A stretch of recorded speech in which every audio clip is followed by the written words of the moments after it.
हाँ, मैं भूल ही गई करना। तो ठीक है, फिर से थोड़ा शॉर्ट में बोल देती हूँ कि इसने कोई क्वेश्चन पूछा कि ये बीइंग्स क्या ल्यूसीफर है, आप 5 शब्दों या कम में बोलिए।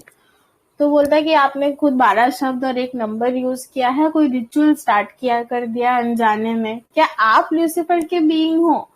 अच्छा, अब मुझे समझ में आया कि ये बोल रहा है कि कहीं आप तो ल्यूसीफर से जुड़े हुए नहीं हो कि आप दूसरों के बारे में ये पूछ रहे हो, ठीक है, क्योंकि आप गुमराह हो रहे हो इन अ वे, वो बोल रहा है। तो वो बोलता है कि देखिए, ये जो अलग अलग बीइंग्स होते हैं उनका अलग अलग कैरेक्टर होता है जिससे हम उसको पहचान सके जब हम रिचुअल्स करें वगैरह। तो अगर कोई मेलिशियस या एसटीएस या डेविल टाइप का मुझे गाइड कर रहा होता ना, अगर मैं उस टाइप का मतलब उस लाइन में होता, तो मैं इस तरीके से बात नहीं करता।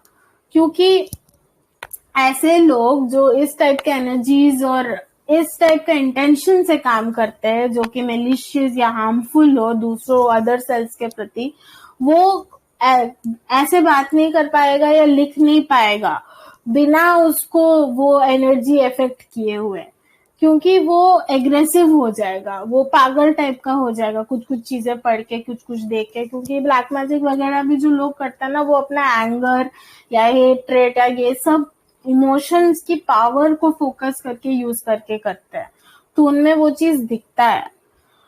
तो फिर वो बोलता है कि आप आगे के भी थ्रेड देख लो कि आप में से भी बहुत लोग ऐसे हो जो इमोशनली अनस्टेबल हो। तो फिर बोलते हैं कि दिस इज व्हेन, तभी ऐसे बीइंग्स होते हैं वहां पे। जब भी आप गाली देते हो, नेगेटिव बातें करते हो, कुछ स्कीम करते हो, किसी को गिराने का प्लॉट करते हो, या वायलेंट हो जाते हो, गुस्सा हो जाते हो, या मारपीट करने लगते हो, या झूठ बोलते हो, या मर्डर को किसी भी रूप में सपोर्ट करते हो, चाहे आप मतलब दुश्मन का ही मर्डर सोचो या कोई क्रूर इंसान का मर्डर सोचो, बट अगर मर्डर को सपोर्ट कर रहे हो, अगर आप सेक्सुअली उत्तेजित हो रहे हो, मतलब लस्टफुली बोल रहा होगा शायद वो, अगर आप डर रहे हो, अगर आप जेलस हो रहे हो, अगर आप पागल की तरह हंस रहे हो, overly extreme emotional high, joyful हो, मतलब जो भी चीज पैशन, डिजायर, मतलब अपनी इच्छा और पैशन, रॉ इमोशंस वगैरह से जो जुड़ी हुई है, ये बोल रहा है कि जब वो संतुलन में नहीं होती है, बेसिकली ओवरली जॉयफुल ये सब है ना, तो वो आपके सामने आते हैं 1 2 3, मतलब तभी ऐसी बीइंग्स आपके सामने आते हैं। इन अ वे, अगर हम लूश से रिलेट करें, 1 2 3 या उससे कई ज्यादा, तो बोलते कि मैलिशियस बीइंग आपके रियलिटी के ही है, ये रियलिटी 3D इल्यूजन ही उनका घर है एक्चुअली, और आप उनको नफरत नहीं कर सकते हो क्योंकि वो अपना काम कर रहे हैं, वो उनकी ड्यूटी है राइटफुल, और ये आपके बिहेवियर पे निर्भर करता है जो आप पे असर हो रहा है। आपको ये समझना चाहिए कि आप जिम्मेदार हो, आप परपिट्रेटर हो, वो तो बस रिएक्ट कर रहा है। मतलब होता है ना विक्टिम और परपिट्रेटर में भी कि अब्यूज आप कर रहे हो, उसका कहना इनसाइडर का ये है। तो बोल रहे कि कभी किसी को इस तरीके से इंस्टिगेट मत करो, मतलब इंस्टिगेट करने का मतलब होता है कि किसी को खराब फील करवाने में इच्छा पूर्वक वो करना, कि कोई इंस्टिगेट करना, कि किसी को जेलस फील करवाना उस टाइप से, या किसी को टारगेट करना उस टाइप से, वो बोल रहा है। इफ यू हेट, तो बोल रहा है कि इनके ऊपर भी इनको ब्लेम मत करो, इनको टारगेट मत करो, जो बीइंग्स मेलिशियस बीइंग्स है। अगर आप इनको मतलब नफरत करते हो, तब आप एक हमारी सच्चाई या हमारी वास्तविकता का एक बहुत जो कीमती हिस्सा है उसको नकार रहे हो। आपको उनको भी सम्मान देना चाहिए कुछ हद तक, क्योंकि ये दिखाएगा कि आप की चेतना में आप समझते हो उनके बारे में, और वो चीज वो भी फिर रिस्पेक्ट करेंगे या फिर समझेंगे कि हाँ, ये हमें नकारता नहीं है, समझता है। तो फिर वो बोलता है कि मैं मेलिशियस इसलिए नहीं लिखता क्योंकि वो एक्चुअली में मेलिशियस है, बुरे है। ये तो आपकी बनाई हुई जो परसेप्शन है, जो आपकी वास्तविकता आपको लगती है, उसमें ये ऐसा दिखते हैं मेलिशियस, लेकिन जो विक्टिम बनता है ना वही पर्पिट्रेटर्स है, ये बोल रहे कि वही दोषी है। तो फिर सवाल आता है, how does real consciousness interface with this prison, what are the techniques to hold of the interface and free the consciousness. तो वह टेक्निकली कोई सवाल पूछता है कि जो जो असल चेतना है ना, ये जो प्रिजन प्लैनेट है या 3D वर्ल्ड है वगैरह, इसमें असली चेतना फिर कैसे काम करती है, क्योंकि आप बोल रहे हो कि फ्री विल है वगैरह। और बोलता है, फिर पूछे कि टेक्निक क्या है कि इस इंटरफेस को हम एक जगह रखें और अपने चेतना को आजाद करें। तो एक और दो प्रश्नों को मिला के वो जवाब देता है कि ये डिपेंड करता है कि आपका मतलब क्या है रियल चेतना या रियल कॉन्शियसनेस से, और ये इंटरफेस जो सिमुलेशन का आप बोल रहे हो उसका मतलब भी क्या है, क्योंकि ये इंटरचेंजेबल है इन अ वे। तो बोलता है कि जहां मैं हूँ, जो मेरा पर्सपेक्टिव है वो तो ऑपोजिट है आपके मतलब से, जो आप रियल कॉन्शियसनेस और इंटरफेस बोल रहे हो। फिर बोलता है कि रियल कॉन्शियसनेस वो है जो आपको दिया जाता है जब आप यूनिवर्स की माइंड से या यूनिवर्स की चेतना से ट्यून्ड हो, और जब और वो चेतना यूनिवर्स की या मन यूनिवर्स की माइंड वो डिवाइन लॉ के अकॉर्डिंग ही चलती है। और ये जो डिवाइन लॉ है वो अलग चीज है, और जो वन ओरिजिनल थॉट है या माइंड ऑफ द यूनिवर्स है, आप बोल सकते हो यूनिटी कॉन्शियसनेस बोल सकते हो, वो अलग है, ये बोल रहे। क्योंकि बहुत लोग इसको सेम बोल देते हैं, वो सच नहीं है। तो ये टेक्निकली जा रहा है। तो फिर आगे पढ़ते, क्योंकि देखिए बहुत सारे थॉट्स नाच रहे हैं ना ओरिजिनल थॉट के अंदर भी, dream within a dream within a dream. तो that is the mind, that is not the divine law. Divine law या लॉ ऑफ वन जो है वो अलग है और वो अलग है, वो बोल रहे हैं। फिर ये बोल रहा है कि ये जो यूनिवर्सल माइंड है या यूनिटी कॉन्शियसनेस है, ये सब चीजों के अंदर है, वो सब चीज के ऊपर राज करता है। और अगर आप उससे कनेक्ट हो जाओ तो आप भी अनुभव करोगे उसकी अनंत शक्ति को, और कोई भी प्रिजन या जेल इस शक्ति को समाये नहीं रख सकती है, क्योंकि तभी एक होगा ही जब आप उससे कनेक्ट हो जाओगे और उसके अनंत शक्ति से कनेक्ट हो जाओगे, तो आपको आजादी मिलेगी ही इस प्रिजन से या इस इल्यूजन से 3D। आपको गाइड किया जाएगा एक पॉइंट तक, उसके बाद आपको काम करना है, जो ये बोलता रहता है। और ये तो बस शुरुआत है, इसके आगे बहुत काम है आपके लिए, आपके खुद के लिए। फिर बोलता है कि मैंने कुछ टाइम एक्सप्लेन कर दिया है आगे भी, जितना मुझे अलाउड है कि मैं बोल पाऊँ, और वो आप लोग को गाइड मैंने ऑलरेडी कर दिया है कि एटलीस्ट ये स्टार्ट कैसे करना है, जो वो बैलेंस, संतुलन और क्वेश्चंस का भी बात किया, आगे जाके भी वो बोलेगा एक्चुअली। एनीवेज, तो बोलता है कि ये सच्चे में आपके ही ऊपर निर्भर करता है।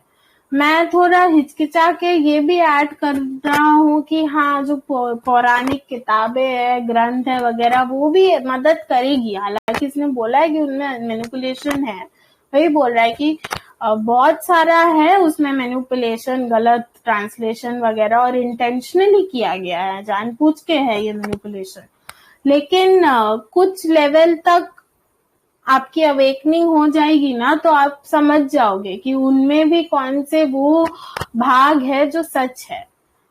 अगर आप उस लेवल तक पहुंचे नहीं हो, तब आप वो जो मैनिपुलेशन है उसको सच मान लोगे, जैसे कि कुछ लोग यहाँ पे दिखा रहे हैं, और फिर आप फेल हो जाओगे बेसिकली। फिर सवाल कोई करता है कि क्या आप हमें बताओगे कौन सा ग्रंथ, you some sort of good guy who give up stools or do you rule over। तो बोलते हैं कि आप क्या कोई अच्छे आदमी हो जो कि औजार दे देता है हमें, या कि आप हमारे ऊपर राज ही कर रहे हो, क्या हो गया, मतलब आप ब्लड लाइन से हो क्या, आपने अपना इरादा चेंज कर लिया है क्या, क्या है। तो फिर वो बोलता है कि मैं तो न्यूट्रल हूँ, जैसे मैं बोलता हूँ, मैं नीदर पॉजिटिव हूँ ना ही मैं नेगेटिव हूँ, मैं तो औजार दे रहा हूँ, आप लोग को चूज करना है उन औजार को कैसे यूज करना है। मतलब आप मेरे को एक्सेप्ट रिजेक्ट इग्नोर कर सकते हो, अपने लाइफ में इम्प्लीमेंट कर सकते हो, नहीं इम्प्लीमेंट कर सकते हो, क्योंकि आप ही जिम्मेदार हो, आप ही पर्पिट्रेटर हो। अगर आपका लाइफ प्रिजन है तो उसके जिम्मेदार या पर्पिट्रेटर आप हो, अब्यूजर। ये बोल रहा है, इनसाइडर बोल रहा है ये चीज। और वुड आई से आई कंट्रोल एवरी एस्पेक्ट एवरी, तो बोल रहा है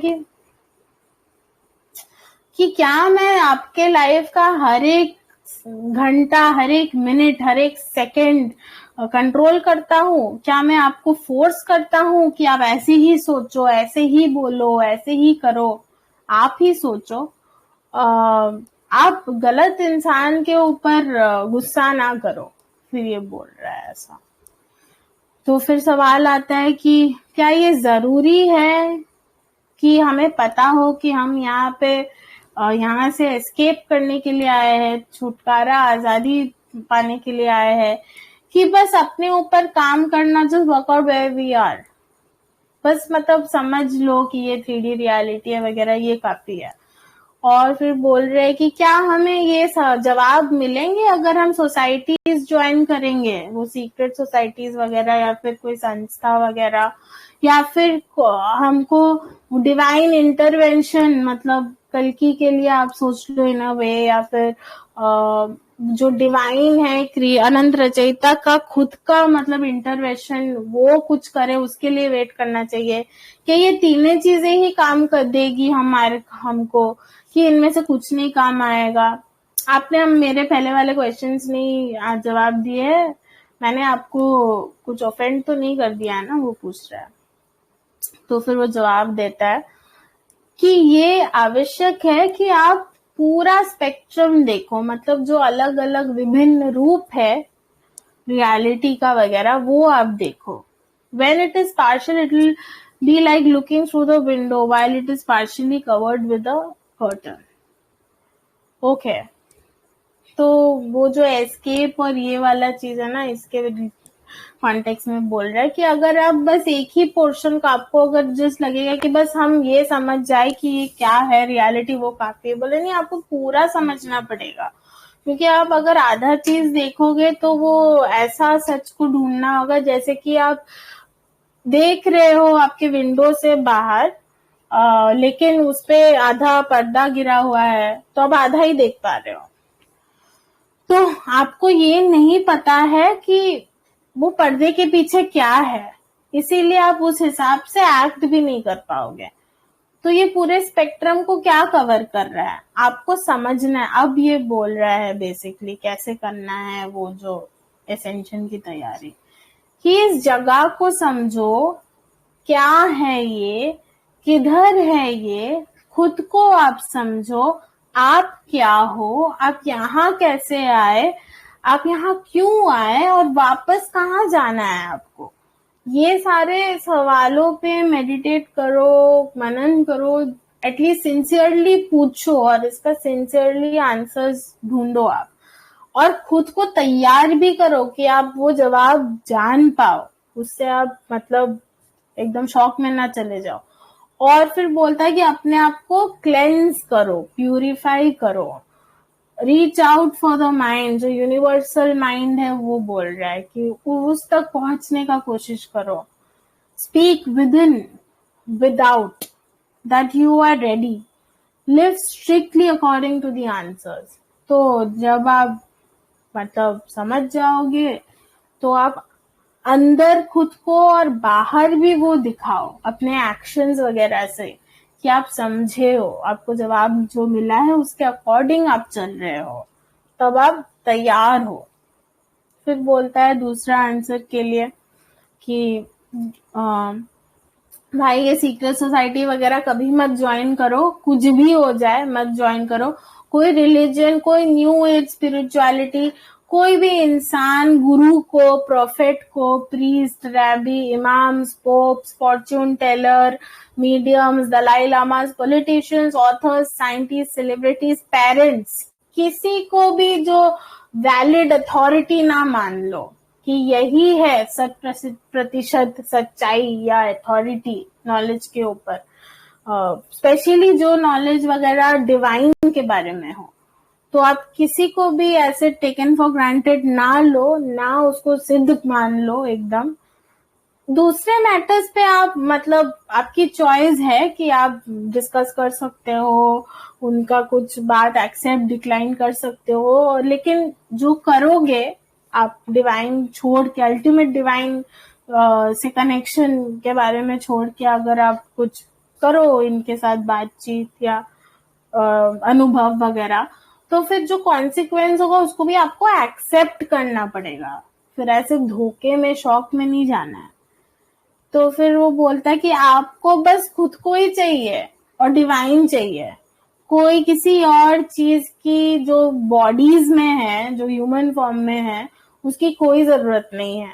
अगेन फिर से वो बोलता है कि किसी की दखल क्या बोलते हैं इसको, इंटरवेंशन बेसिकली उसकी जरूरत नहीं है। अगर आपके पापा आपको एक पानी का ग्लास लाने बोलते हैं और अगर आप उनको दिखाना चाहते हैं कि आप उनका केयर करते हो और आप डिसिप्लिन्ड हो, मानते हो, ओबे करते हो उनको, तो क्या आप फिर उनको पानी डायरेक्टली दोगे कि आप वो ग्लास का पानी आपके पड़ोसी के पास ले जाओगे और फिर पड़ोसी को बोलोगे कि आपके पापा ने पानी मांगा है, कि हाँ, तो बोल रहा है कि क्या आप अपने पड़ोसी को पूछोगे कि जाके कि पापा ने क्या मांगा, और फिर पड़ोसी आपको सुनेगा भी नहीं और फिर वो पानी का ग्लास पी लेगा। इस टाइप से कुछ बोल रहा है। तो बोल रहा है कि मैं भी क्या वो पड़ोसी हूँ, पड़ोसी हूँ। तो बोलता है कि नहीं, मैं तुम्हारा ग्लास का पानी नहीं छुआ हूँ, मैंने दरवाजा खोला, तुम आए मेरे पास पूछने के लिए ये सब सवाल, लेकिन मैंने बोला कि जाओ अपने पापा के पास वापस जाओ, उनसे जाके पूछो। तो बोलता है कि नहीं, किस तो मतलब बेसिकली बोलता है डिवाइन के साथ आप डायरेक्टली कनेक्ट कर सकते हो। तो बोलता है कि नहीं, किसी ने मेरे को ऑफेंड नहीं किया है, मैं किसी का बुरा नहीं मानता हूँ। लोग तो खुद को ऑफेंड करते हैं, वो दूसरों को क्या ऑफेंड करेंगे। हाँ, मैं ऑफेंड तब होता, मैं खुद को करता जब अगर मैं वो एक के अलावा कुछ बोलता या उसके खिलाफ कुछ बोलता, फिर तो मैं उसका पछतावा भी करता। और मैं क्वेश्चंस, हाँ ये जरूरत नहीं है। फिर आगे चलता है। फिर इसको वो प्लैनेट एक्स वगैरह, नीब्रू के वगैरह के बारे में बात कर रहे हैं। तो पार्डन मी अगर इसके बारे में अभी हम लोग इन डेप्थ ना जा पाए, लेकिन आगे के दिनों में, या आप लोग को पता होगा तो आप बता सकते हो, आगे के दिनों में रिसर्च करके भी हम रखेंगे ये चीज।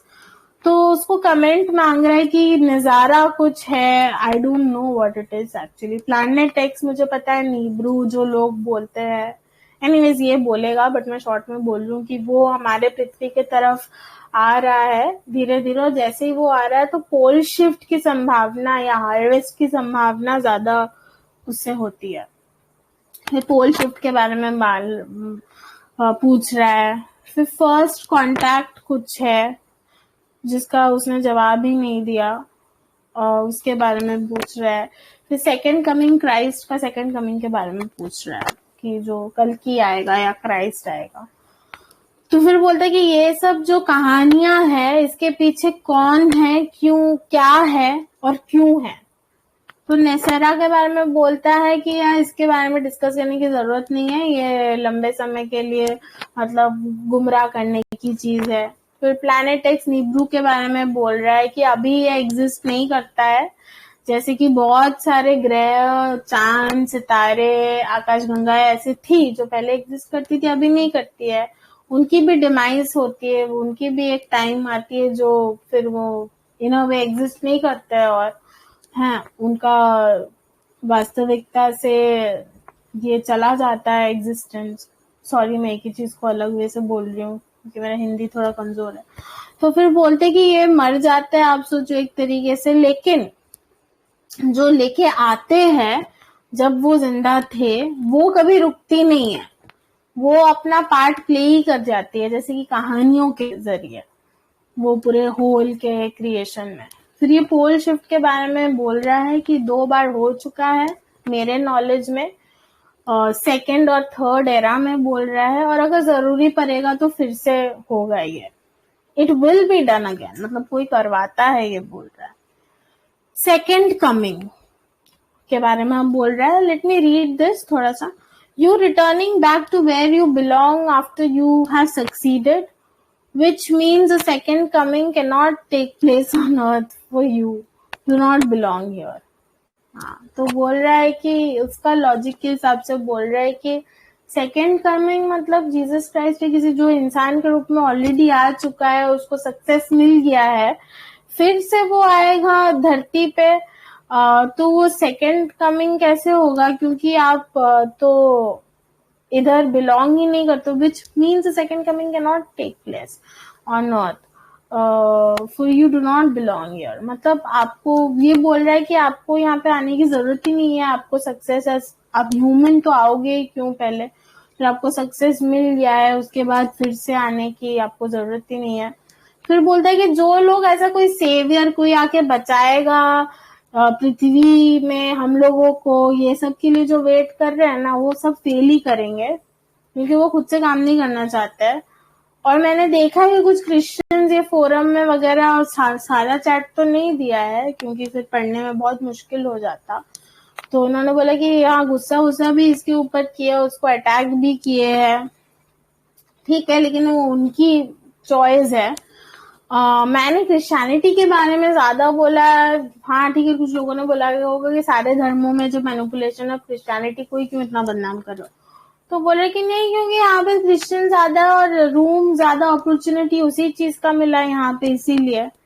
और मैं ये बोलूंगा कि ऐसी मैनिपुलेशन या ऐसी चीजें हर धर्म में है। फिर कोई सवाल आता है कि what interests me is this: if someone takes time and trouble to follow up the leads and clues left in numerous books and legends and sorts out the wheat from the chaff, what then? If that person puts into practice what they have learned, do they come closer to the truth that the bloodlines evidently have access to? तो बोले अगर कोई समय निकालता है और इतना मेहनत वगैरह मुश्किल उठाता है कि इतने सारे बुक्स, कहानियां ये सब पढ़े, उसमें से क्लू ढूंढे, क्या मैच कर रहा है, क्या कॉमन है, क्या कॉन्ट्राडिक्टरी है, क्या झूठ लग रहा है, फिर फिल्टर करे, उसके बाद क्या, फिर ठीक है वो इंसान उस जो जवाब उसको मिले है उसको प्रैक्टिस में लाएगा, एक मिनट, हाँ, उसको प्रैक्टिस में लाएगा, ठीक है। लेकिन उसके बाद क्या होता है, क्या वो सच के और करीब आ जाते हैं, जैसे कि आपके जैसे ब्लड लाइन्स को वो सच का एक्सेस है, तो बोलता है हाँ। फिर वो बोलता है कि यार ब्लड लाइन सिर्फ एक कैटलिस्ट टाइप के लिए इम्पोर्टेंट है कि जिनको राज करना है लोगों के ऊपर कुछ सीखने के लिए, इसमें कुछ भी स्पेशल पावर नहीं है कि किसी को ज्यादा जागरूक बना दे। हाँ, ये बात है कि नॉलेज पास ऑन होती है, ऐसे तो दिखता है ऐसा, क्योंकि आप लोग को ऐसा नॉलेज दिया गया है, इसलिए आप लोग को ऐसा लगता है। लेकिन ये जो मतलब सच्चाई है या ज्ञान है, ये छुपी हुई नहीं है, क्योंकि सच्चाई छुपाई नहीं जा सकती है। इनफैक्ट जो सच्चाई है वो चाहती है कि आप जानो, वो आपको निमंत्रित कर रही है हर एक मोमेंट में आपके जिंदगी में कि आओ मुझे जानो, सच्चाई ये बोलती है। यही कारण है कि why it is through the ruling powers providing to government perversion corrupt decisions to confuse and make access। तो बोल रहा है कि इसीलिए जो रूलिंग पावर्स है ना, जो चाहती है कि आप मेहनत करो, ये कि आप सच्चाई को इग्नोर इतना कर रहे हो, इसीलिए वो और मतलब मिश्रण डाल रहे हैं, करप्ट कर रहे हैं, कंफ्यूजन ला रहे हैं, ताकि आप सच्चाई कुछ तो ट्रिगर हो, या फिर आप झूठ को मान लो। मे बी इस सेंटेंस का मतलब ये भी हो सकता है, इसीलिए आपको कंफ्यूज किया जा रहा है, क्योंकि सच्चाई आपके पास आना चाहती है, इसीलिए और कंफ्यूजन दिया जाता है आप लोगों को। There is no one written book which contains the truth but unthinkable truth। ऐसा कोई ग्रंथ नहीं है, ऐसा कोई किताब नहीं है जिसमें सिर्फ सच्चाई हो, क्योंकि सच्चाई के साथ बहुत कुछ अलग भी मिश्रण होता है। आपको उठाना है सच्चाई वहां से और उसके हिसाब से रहना है, उसको अपने जिंदगी में समाना है अलग अलग चीजों में। और ये सबसे मुश्किल चीज है सबके लिए, क्योंकि इसके लिए आपको जो मटेरियलिस्टिक फिजिकल वर्ल्ड है उसके ऊपर जाना पड़ेगा एक तरीके से, और ये बॉडी में रहते हुए ही करना पड़ेगा, जो कि मतलब बॉडी आदि है 3D वर्ल्ड की वगैरह, ब्रेन बॉडी ये वो। फिर एक सवाल आता है किसी का कि how close to the truth are the writings of Neale, जो कॉन्वर्सेशंस विद गॉड एक सीरीज है, बुक आप में से बहुत लोगों ने सुना होगा, इसके बारे में पढ़ा भी होगा शायद, तो उसके बारे में पूछ रहा है कि ये जो किताब में लिखी थी, ऑथर ने लिखा था नील डोनाल्ड वॉल्स, ये क्या सच है, मतलब सच के करीब है उसकी राइटिंग? हाँ, सच तो कोई भी किताब में पूरी सिर्फ सच नहीं है। और आप क्या ये बर्ड ट्राइब्स जो केन कैरिस के स्टार सीड मिलेनियम बुक्स में इसके बारे में बताया गया, उनसे रिलेटेड हो क्या? फिर बोलता है कि क्या शेल्डन नेडल ऑफ कोई वेबसाइट है ये www.powweb.com, I didn't get the time to check it out, मैं बताती हूँ आपको जब भी नेक्स्ट सेशन होगा, आई गेस परसों होगा वो, तो ये क्या है वगैरह। तो बोलता है कि इसमें जो ऑथर लिखता है उसमें भी सच्चाई है क्या? तो फिर वो बोलता है कि नेटिव अमेरिकन जो है उन्होंने अपनी जो ज्ञान है वो सक्सेसफुली प्रिजर्व की है, लेकिन आजकल उनका भी लास्ट सेंचुरी से स्पेशली मतलब उसमें उसको भी गलत तरीके से दर्शाया गया है, थोड़ा एरर वेरर डाल के, और इंटीग्रेशन इज नॉट वर्किंग। मतलब वो सच्चाई को किसी बुक में डाल देना मतलब ये नहीं होता है कि उसी हिसाब से वो काम हो रहा है सच्चाई के हिसाब से। फिर बोलते हैं कि जो ऑथर्स के बारे में आपने पूछा है, जो मैंने बोला है कि ये आपके लिए अच्छा नहीं है कि आप किसी भी इंसान के दखल को या किसी एडवाइजर को या सेल्समैन को, जो डिवाइन और आपके बीच का सेल्समैन है, आप सोच ऐसे भी सोच सकते हो इनके बारे में, कि आप उनको पूरा एक्सेप्ट कर लो। ऐसे वो लोग कुछ चीज ऐसा हो सकता है बोले जो सच है, लेकिन वो सच कभी पूरा नहीं होगा। फिर कोई सवाल करता है कि is no one on this earth, तो इस धरती में ऐसा कोई नहीं है क्या जिसके पास शक्ति हो जो हमें फ्री कर सके? या फिर वो स्टेटमेंट ही मार रहा है कि इस धरती में कोई नहीं है जो हमें आजाद कर सके। तो फिर स्टेटमेंट मार रहा है कि इस धरती के बाहर क्या ये भी no one outside the earth is a reason to free anyone, और इस धरती के बाहर भी किसी को कोई अच्छा रीजन नहीं है कि वो हमें आजाद करे। और जो डिवाइन सोर्स है वो खुद वेट कर रहा है, अगर ऐसा कुछ है भी तो, कि हम खुद को फ्री करें अपने आप से और इंडिविजुअली। ऐसा कोई मास असेंशन या एक साथ सबका एनलाइटनमेंट या वी द पीपल ऐसा कुछ नहीं होगा। ये हम ही लोग मतलब खुद को धोखा दिए है, खुद को बेवकूफ बनाया है खुद से, और इससे क्या होगा कि हम खुद का ये मास असेंशन का वेट करते करते हम खुद का ही जो सेंटेंस है एक जो प्रिजन प्लैनेट का, वो अपना खुद लंबा कर रहे हैं। तो वो बोल रहे कि हम इस जगह में तब रहते हैं इटर्निटी के लिए भी, अगर हम रहते हैं हमेशा के लिए, तो ये हमारी खुद की ही चुनी हुई चीज है। क्योंकि हमने ऐसा एक बिलीफ सिस्टम बना लिया है जिससे हम बार बार इधर ही आते रहते हैं इटर्निटी के लिए। तो वो जवाब देता है कि मैं ठीक है, तुमने जो बोला सही है, लेकिन ये सेंटेंस जो है, ये 2 सेंटेंस मैं नहीं इंक्लूड करता अगर मैं आपके जगह होता, कि इस पृथ्वी से बाहर किसी को कोई रीजन नहीं दिखता है हमें आजाद करने के लिए। और जो आपने बोला कि डिवाइन सोर्स, अगर ऐसा कुछ है भी, ये चीज भी है, क्योंकि फिर बोलता है पहले सेंटेंस के लिए कि ऐसा एक समय था जब ऐसे बीइंग्स थे जिनके पास शक्ति थी ये करने की, लेकिन वो उनकी ड्यूटी नहीं थी। और फिर वो बोलते हैं कि हाँ, डिवाइन सोर्स तो इज में है, वो नाउ में रहता है हमेशा, वो कभी वेट नहीं करता है, ना ही वो वांट करता है, वो किसी भी चीज के लिए रुका हुआ नहीं है, आशा में नहीं है, ना ही वो उसको कुछ चाहिए, वो तो है बस। फिर वो बोलता है उसका बात वगैरह देख के कि आप रास्ते में हो आपके दूसरे भी जो पोस्ट आपने डाले उससे ऐसा ही दर्शाता है।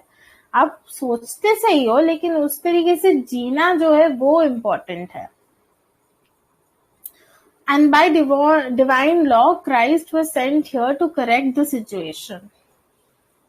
तो कोई पूछता है कि डिवाइन लॉ के हिसाब से तो क्राइस्ट को भेजा गया था कि जो हम धोखे में जी रहे हैं उसको सही किया जाए। तो बोलता है कि हाँ, but Christ did not descend into the body of a human called Jesus of Nazareth. My God, 2014 years ago on March 20th, almost 2 hours before sunrise, which is the secret time of birth of your son of God. तो ये बोलता है कि हाँ, एक था Christ जो आया था, लेकिन जो जिसको आप जीसस क्राइस्ट मानते हो वो उसके शरीर में नहीं था वो। हाँ, 2014 साल पहले मार्च में 20 मार्च में सूर्योदय के 2 घंटे पहले जन्म हुआ था जो आपका क्रिएटर का सन है जिसको आप बोलते हो उसका, वो उसका सीक्रेट टाइम है बर्थ का। जो the Christ which has a different real name, but I will use this name here, appeared once, just once, and this was in another era, not even close to our era where Jesus of Nazareth also lived in. तो बोलता है कि जो असल मतलब Christ का नाम भी असल में कुछ और है, लेकिन मैं यही यूज करूंगा यहाँ पे, आप लोग को जैसे पता है। वो आया था, एक ही बार आया था और वो एरा बहुत ही अलग था। जो जीसस क्राइस्ट का बोला जाता है, जिस जीसस क्राइस्ट को आप लोग मानते हो, उससे करीब भी नहीं था उसका एरा। फिर बोलता है कि आपको पता है कि ये जो नॉलेज है किसके पास है रियल क्राइस्ट के बारे में, और आपको पता है कि ये नॉलेज जो फेक क्राइस्ट के बारे में जिंदा रखा गया है वो कौन रखता है?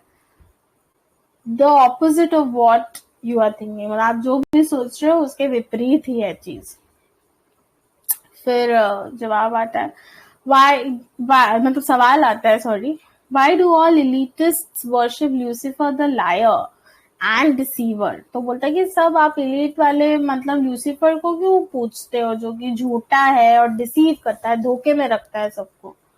तो जवाब आता है कि करोड़ों लोग इस धरती के अपने आप के स्वार्थ को जो है सर्विस दे रहे हैं, अपना शारीरिक, मटेरियलिस्टिक, मानसिक, इमोशनल डिजायर्स को सर्व करे। क्या वो सब इलिटिस्ट है? आई डोंट नो, इनडायरेक्टली उसका जवाब तो नहीं दिया वैसे। फिर कोई सवाल आता है कि is there currently a family feud between the higher beings, कि मतलब हायर बीइंग्स के फैमिली में कुछ झगड़ा वगड़ा हो रहा है क्या? तो बोलता है कि हायर बीइंग्स कोई शारीरिक बॉडी में तो नहीं है, उनका बीच में कोई झगड़ा वगड़ा नहीं हो रहा है, वो इस जो आप लोग की रियलिटी है उस रेल्म के कंट्रोल में नहीं है, तो आप लोग के जैसा सफर नहीं करते हैं वो। आप शायद ब्लड लाइन्स के बारे में बात करते हो इंसानों के, एंड मैं समझता हूँ ये तो बहुत ऑब्वियस है। What I have been writing here, what the answer to your question is, कि ये जवाब तो काफी ऑब्वियस होना चाहिए आपके लिए। जैसे मैं लिख रहा हूँ कि ऐसा हमेशा होता है कि कुछ होते हैं जो अपना ड्यूटी नहीं करते हैं। मैं माइनॉरिटी से हूँ। People do not see a difference between the factions. लोग ये नहीं समझ पाते हैं कोई समूह के अंदर, मतलब इलीट समूह के अंदर भी ऐसा अलग अलग फैक्शन हो सकता है। तो if my interpretation is wrong, आप लोग में से किसी को भी समझ में आया तो प्लीज बोलिएगा, लेकिन मुझे जो समझ में आ रहा है, जो सन्मित्रा भी कल मतलब यही चीज सोच रहा था कि क्या वो रिबेल के ग्रुप से है, जो कि इसीलिए वो खुलासे कर रहा है, जो अभी नहीं सर्व करना चाहता है, जो मतलब इन लोग का कंट्रोलिंग वाला प्लान है उसको।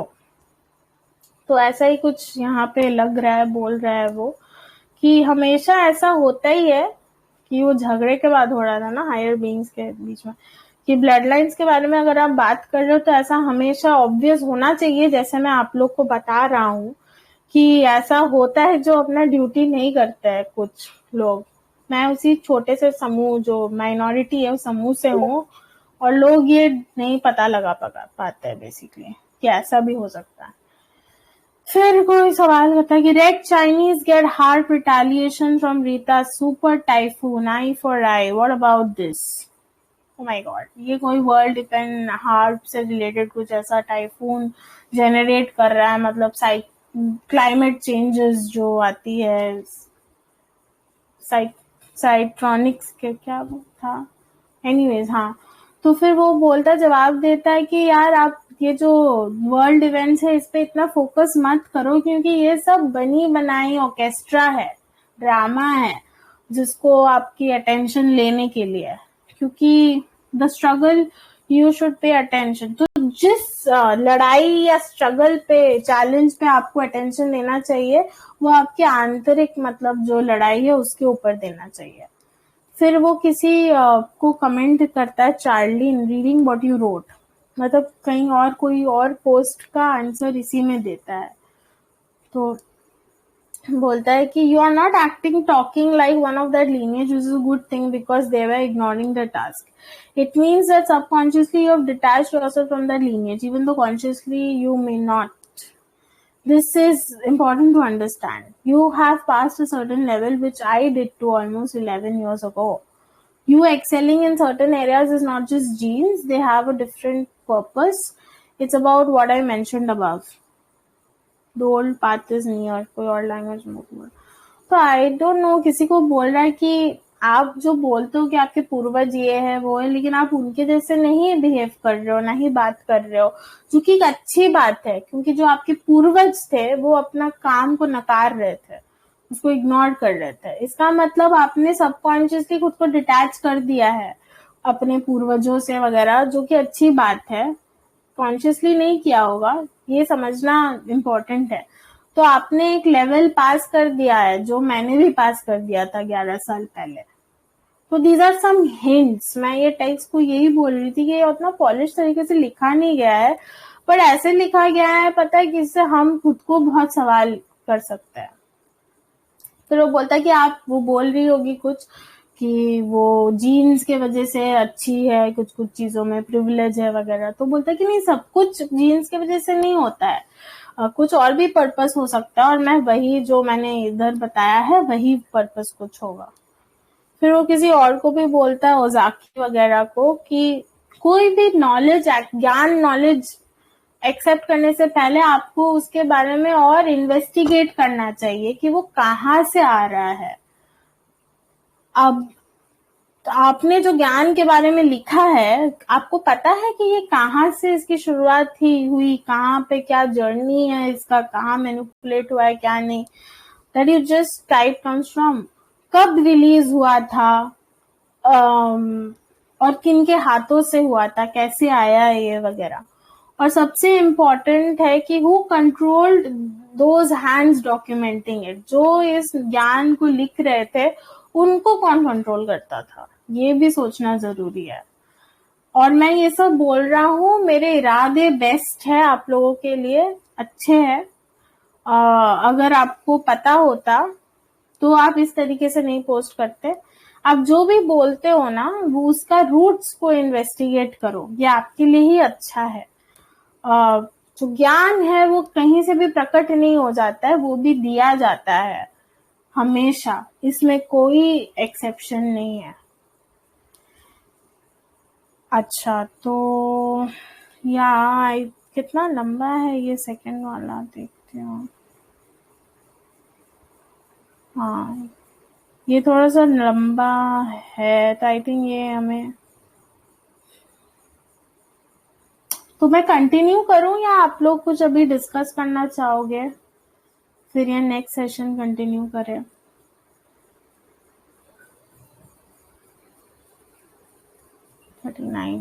हुआ है। सन्मित्रा, आप अभी फ्री हुए क्या?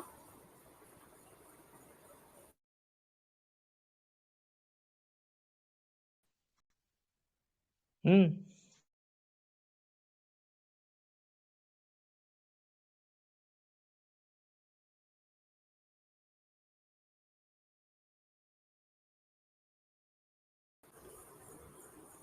हाँ, तो कुछ डिस्कस करें कि कंटिन्यू करूं थोड़ा और, कि आज के लिए हो गया?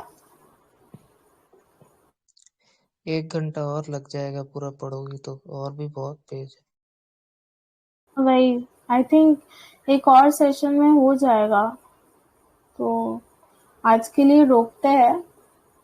शैल आई स्टॉप द रिकॉर्डिंग, फिर हम कुछ क्वेश्चंस ले सकते हैं अगर। स्टॉप कर रहे हैं।